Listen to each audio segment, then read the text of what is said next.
Thank you so much for tuning into the Thomas Take Sports Podcast today, everybody. Greatly appreciate anyone that has tuned in this entire 2023-2024 season. My main coverage being the Buffalo Bills and the other 31 teams in the National Football League week to week.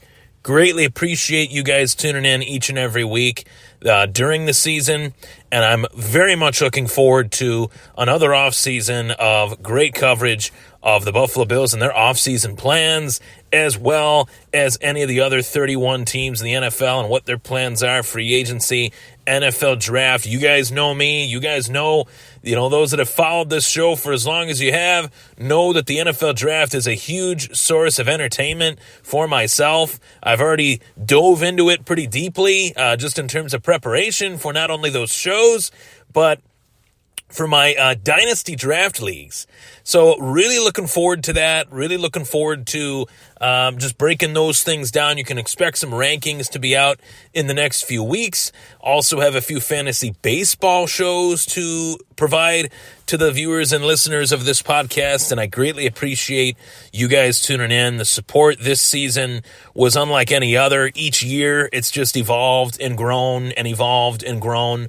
It's been a pleasure working with some other people here along the way as well, provided that, I'll continue to do those, guest spots on other shows, of course, building the name, building the show, plenty of written work to be processed and posted, so you guys can keep your eyes open for that. I just wanted to start the show off today with those thoughts and with those sentiments. So let's get right to it. This one is special because this pertains to a topic that I'm hearing about, I'm reading about, I'm listening, I'm watching the reaction from the media in regards to, of course, the Kansas City Chiefs and their second consecutive Super Bowl, their third in 5 seasons, where the Chiefs rank, how legitimate is the dynasty in comparison to previous years. There are so many debates now as the season has now cooled off that have begun since the Kansas City Chiefs won their third Super Bowl in the Patrick Mahomes era and their 5th Super Bowl all time. So with that being said, I felt like I needed to give my take on this podcast today in terms of where my head is at in regards to the all-time greatness discussion that is always a topic, and it's always going to be a topic for all time. As this game evolves, there'll be other players that'll come along the way that'll challenge those conversations, create different narratives within those conversations, and make great quote-unquote water cooler talk for everyone to really tune into and enjoy, whether it's podcasts or written articles. And, I have my take on it. That, of course, it's why I have the podcast. I love to state where I stand and provide a little bit of just a retrospective analysis on why I stand where I stand. I think that's the credo of this show. So when talking about all time right now in the NFL, right now, as of now, you look at the league, where it stands, and you look at players in previous years and what they provided. And to me, you look no further in terms of the all-time conversation, number one question that we all ask ourselves almost every year is, who's the best quarterback of all time? Who's the best quarterback of today? Those are two very different things. And the all-time discussion, in my opinion, based on where I'm sitting within this discussion, is that Tom Brady is the greatest quarterback of all time. He had 7 Super Bowls. He played in, 10 or 11? Can't even keep track of the amount of Super Bowls he played in. But 7 Super Bowls, a dynasty that lasted for upwards of 20 years. They were always competitive. They were always in the thick of things. They were in AFC championship games in years that they didn't go to the Super Bowl. They won, 22 games in a row from one season to the next, a run that nobody has been able to duplicate at one point. the list goes on and on. MVPs, all that stuff. Yards, completions, attempts. He's got the record books, touchdowns-wise, everything, right? So, to me, Tom Brady is the greatest of all time. And it's going to take a player like Tom Brady to do that again. And what I mean by that is it's going to take a player that's willing to play 23 years to achieve those numbers that Brady achieved throughout his career and to reach that level of the pantheon of the position, the pantheon of the sport. So right now, when we look at, these national shows, ESPN First Take, Undisputed, Fox Sports, any of these ESPN or CBS Sports type shows, they are debating right now whether Patrick Mahomes is the best quarterback of all time.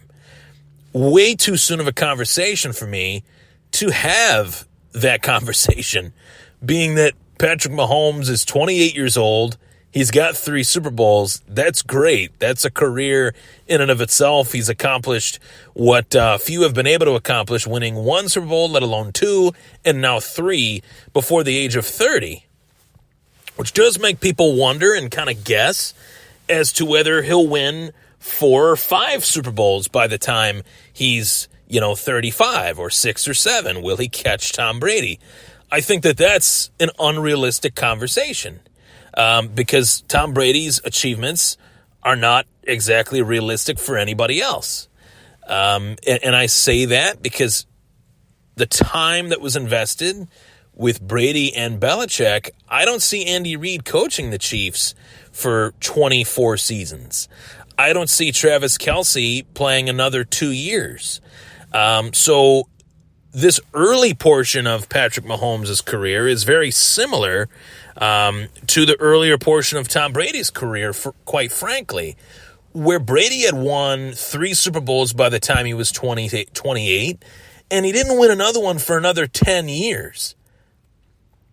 Let me repeat that. He didn't win another one for another 10 years.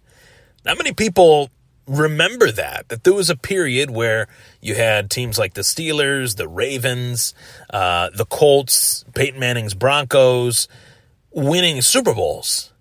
And that obviously put a stop to the Patriots winning the Super Bowl. Plus, the Patriots lost some Super Bowls in that time frame to the Giants and to the Eagles, of course. So when you look at that, knowing that Brady won 7 Super Bowls, he lost 3, very well won 7, probably, looking at the ones that he won, he definitely should have lost against Seattle had it not been for Pete Carroll's all-time gaffe play call, throwing the ball rather than running it with Marshawn Lynch. And then the comeback game against the Atlanta Falcons, the Falcons blew a 28-3 lead. To me, the one that you could look at for Brady's resume that he shouldn't have won, more so than any, is the Seattle Super Bowl, obviously. But even in some of the Super Bowls that he won, the St. Louis Rams Super Bowl, the Rams were the greatest show on turf. They were the supreme team at that time. They'd won a Super Bowl in 99. They didn't go back in 2000. They go back in 2001, and they're 10-point favorites. And the Patriots are being let out by a rookie 6th round or second-year 6th round quarterback, essentially rookie starter, right? That's one that defied the thought process that I've always had when it comes to football, and that's that the best team doesn't always win. And I go to a lot of examples within the history of the game that state that. The Tampa Bay Buccaneers versus the Oakland Raiders. Super Bowl, I want to say like 30-something.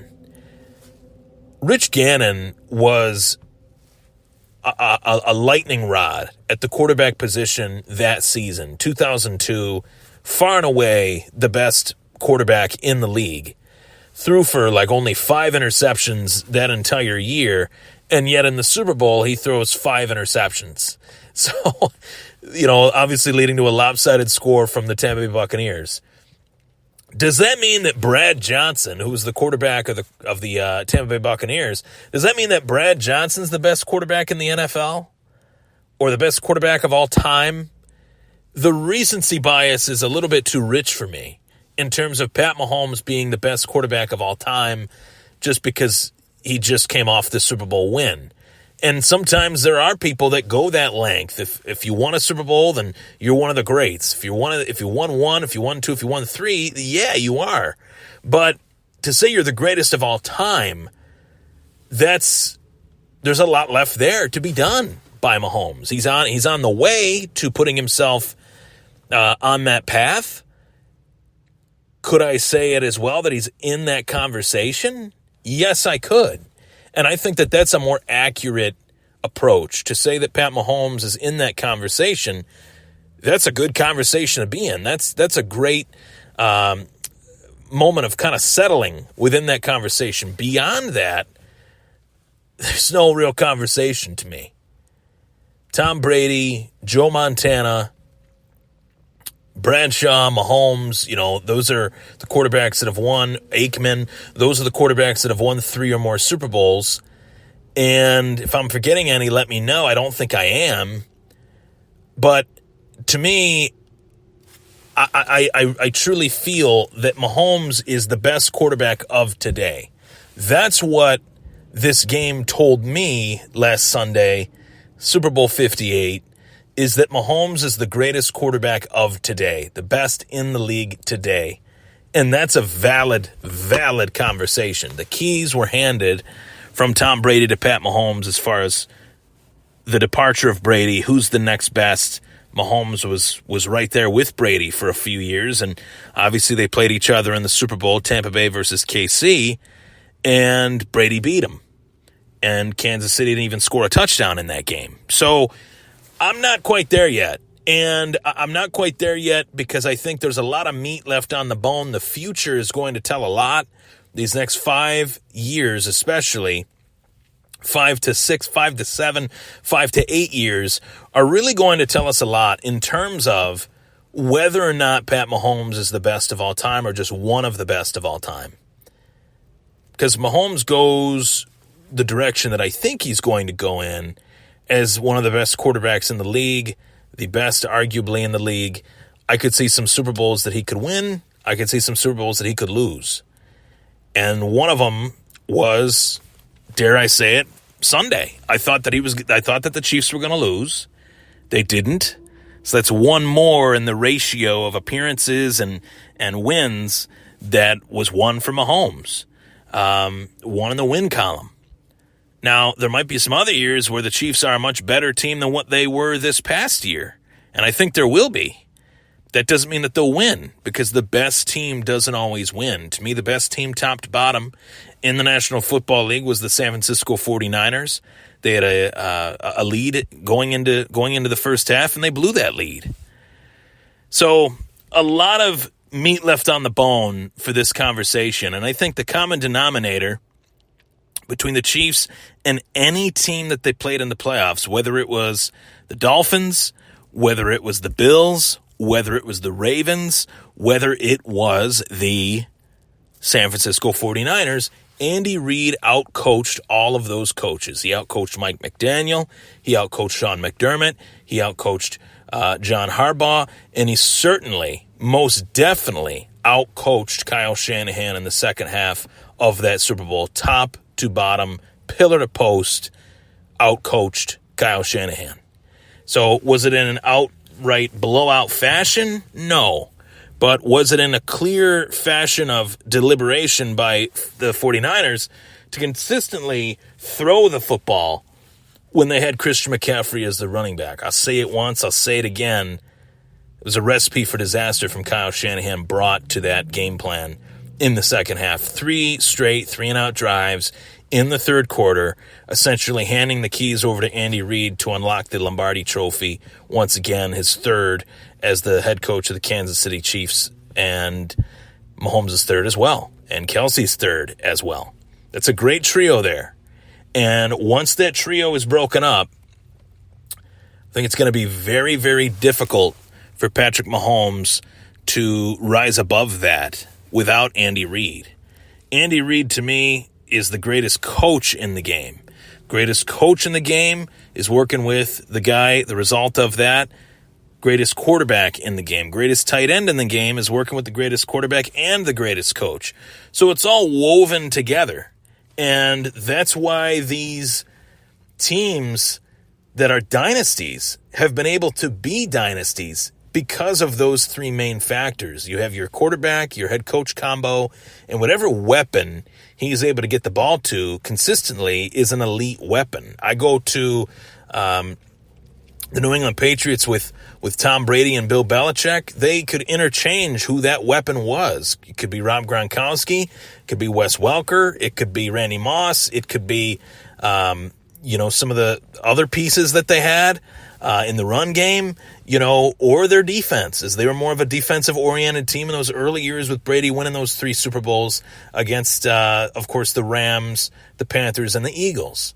So, to me, you go even further, Dallas with Jimmy Johnson and Troy Aikman and Michael Irvin, the Niners with, of course, Bill Walsh, Joe Montana, and Jerry Rice, Chuck Noll and Terry Bradshaw and Lynn Swann, John Stallworth even as well.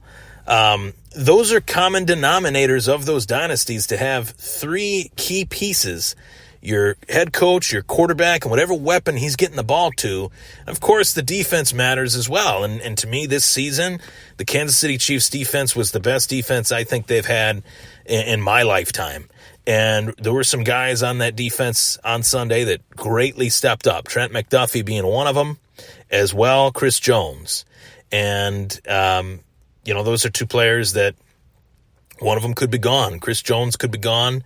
Trent McDuffie's on a rookie contract. He's going to get paid once his time is up there, contract-wise. Will it be by Kansas City or will it be by somebody else? That's all these little factors that I think that season's over now, 2023, 2024, that season's over. And now it's going to be interesting to see what does this materialize into. Are the Chiefs going to continue their dominance, or will someone in the AFC rise to the occasion? And it very well might not be the Buffalo Bills. It very well might not be the Cincinnati Bengals. It very well might not be the Baltimore Ravens. I certainly don't think it will be them. I think it could come within the division. And the Los Angeles Chargers and their new head coach, Jim Harbaugh, times are changing in that AFC West. You got some really good coaches in that division. Sean Payton and Jim Harbaugh trying to battle it out with Andy Reid, making things a little bit more difficult as those 2 teams have, their new coaches, and things are going to be changing for those 2 franchises. Maybe Denver will get a little bit worse before they get better, but the Chargers are definitely going to be better. So, very intriguing storylines. The best team doesn't always win. I will never say in this 2023 to 2024 season that the Chiefs were the best team in the NFL this year to win it. There were better teams, but when the cleats hit the gridiron, that's what counts the most. And the Chiefs made the most of their opportunities. Thank you so much for tuning in to the Thomas Take Sports Podcast. I'm Ryan Thomas. Take care.